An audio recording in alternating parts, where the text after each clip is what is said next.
Finally আমরা বাঘ নিয়ে গঙ্গার ঘাটে পৌঁছে গেলাম। আর এসেই আমাদের দলগুলোকে দেখো সবাই বসে পড়েছে। আর আমাদের বাঘগুলোকে তোমাদের একটু দেখিয়ে দিই।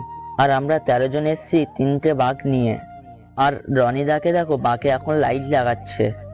আর এখানে দেখো ট্রেন লাইনের কাছে কত লোকজন আছে, এরাও সবাই জল নিয়ে বেরোবে। আমার এই দাদাটাকে দেখো ট্রেন লাইনের পাঁচিলের উপরে বসে আছে, আর অপূর্ব গিয়ে ওকে ঠেলে ফেলে দিয়েছে, কিন্তু আর উঠতে পারছে না। আর শেষমেশ ও কষ্ট করে উঠে বসতেই ট্রেন আসার শব্দ শুনেই পাঁচিলের ওপরেই নাচতে শুরু করে দিয়েছে।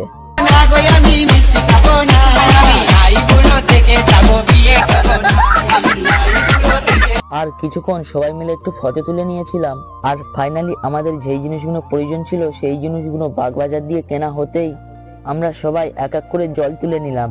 আর আমাদের মতন কারা কারা তোমরাও চাকলায় জল ঢালতে গেছো কমেন্টে বলে যাবে।